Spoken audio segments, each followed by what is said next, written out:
Nouvelle prédiction pour 2024, bien évidemment, il y aura de l'AI partout en 2024. 2023, ça a été l'année de l'AI. Mais Kevin, toi, tu nous expliques que peut-être qu'un Winter AI pourrait poindre son nez en 2024. Tu peux expliquer un petit peu ça? AI, ça veut rien dire. Qu'est-ce qui s'est passé effectivement cette année? C'est les LLM. Globalement, Large les LLM, Language Model. Large Language Model, ils font toujours pas le café.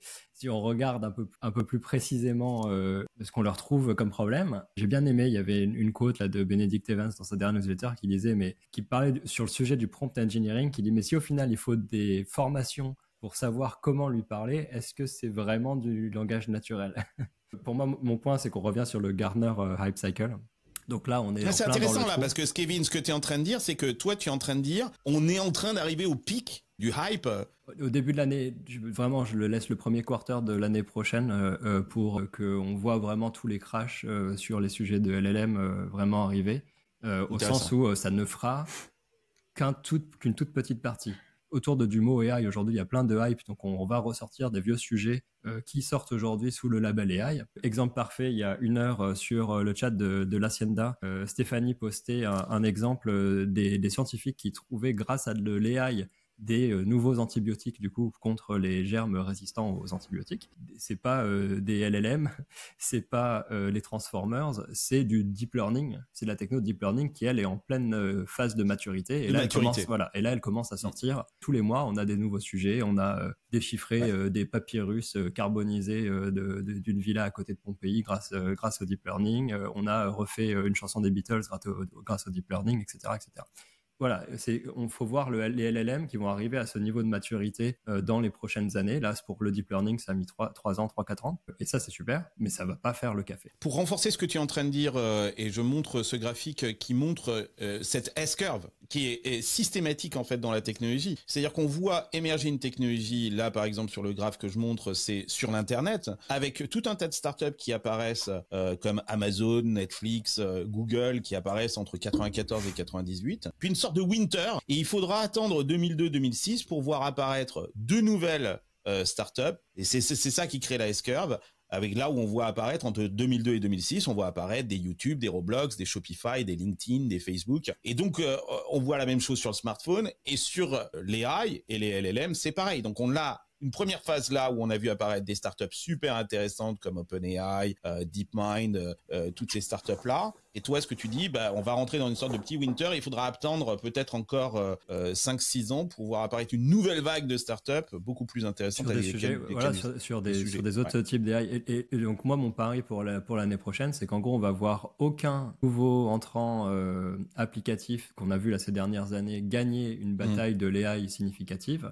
En fait, ces technos sont déjà en train de se faire intégrer dans les apps existantes qui ont déjà les moyens de commercialisation, qui ont déjà tous les effets de marché, etc.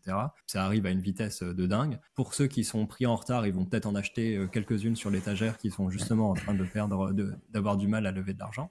Les LLM ne vont pas créer des nouveaux players aujourd'hui. On verra probablement dans quelques années des nouveaux players enabled par ces technologies-là qui vont casser le game à des endroits où on ne les aura pas vus, mais c'est pas l'année prochaine.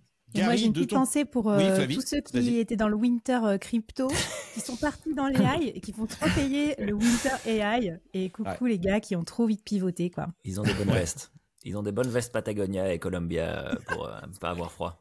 Sur les LLM, ok, l'histoire des maths, c'est vrai que c'était encore de plus en plus, ça évolue. Donc quand même, quand tu regardes, et je pense que c'est toi, Carlos, qui m'avait dit cet exemple où tu avais fait une photo d'un de tes fichiers avec des données dedans, et puis tu lui as demandé de faire la somme, et ça avait fait la somme pour toi, correct. C'est juste. Ah oui, non, mais c'est ça. C'est-à-dire que je me retrouve face à un truc où j'ai un statement qui est incapable de me faire une addition. Et je me dis, ok, il faut que je reprenne toutes les données, que je prenne ma calculatrice, que je fasse moi-même l'addition. Et là, tout d'un coup, je me dis, non, ne sois pas con. Je fais un snapshot, un screenshot, en fait, de l'écran avec ce statement. Je balance l'image dans ChatGPT. Je lui dis, est-ce que tu peux m'additionner tous les chiffres sur ce statement? Alors, bien évidemment, je le fais en parallèle. Lui, il arrive à un chiffre beaucoup plus rapidement que moi. Et moi, je fais en parallèle avec ma calculatrice. Il avait raison, hein, le chiffre était bon.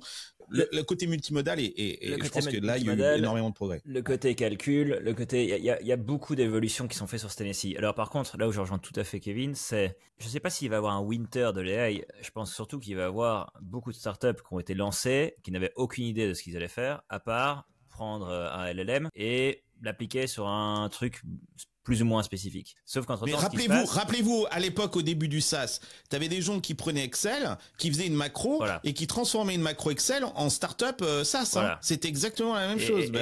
C'est pareil avec les LLM. Hein. Ça va se passer, c'est qu'effectivement, on va se rendre compte, putain, en fait, il y a pas mal de... Parce que les startups qui ont levé de l'argent en 2023, c'était les startups AI. En fait, il y a pas mal de startups qui ont levé sur des business plans qui n'avaient aucun sens. Parce qu'au final, ce qui se passe, c'est que la plupart des apps ont déjà les utilisateurs. Et maintenant, elles se disent, il y avait l'interface site web, il y avait l'interface mobile. Donc, quand le mobile est arrivé, tout d'un coup, on a vu plein d'apps arriver sur les applications mobiles. Et puis, entre-temps, il y a le LLM. Et c'est juste une autre interface. Moi, je suis super bullish là-dessus. C'est que je pense qu'il va y avoir des assistants partout. La notion de copilote. Des agents, des sidekicks, on peut les appeler comme on veut. Tiens, je veux faire une campagne marketing. Ok, j'ai un copilote.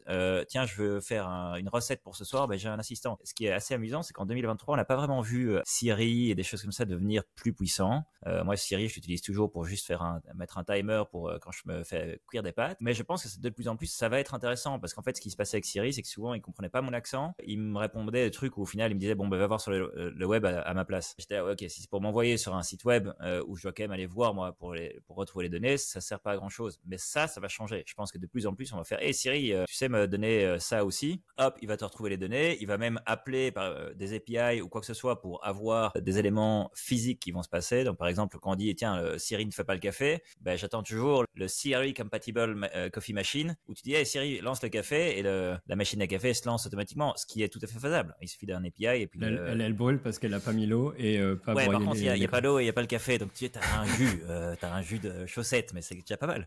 Moi, ma prédiction 2024, c'est qu'on va se diriger un peu vers une parité des modèles. De plus en plus difficile de faire la différence entre ChatGPT, Gemini, Mistral et les autres. Aujourd'hui, en 2023, on a passé notre année à dire « Ah non, mais ChatGPT mieux, machin, ah non, mais attends, l'autre est peut-être mieux, l'autre machin et un ». Et je pense que ça va se stabiliser en 2024 et que la vraie enjeu, et là je suis d'accord avec Gary, les big players ont une vraie carte à jouer, Google, Microsoft, Salesforce, Facebook, ils vont déplacer la narrative vers l'expérience produit et l'intégration finalement de l'AI dans leurs produits. Et là, ça va être très très difficile effectivement pour les startups de faire la différence parce qu'ils ont les datas, parce qu'ils ont l'expérience utilisateur.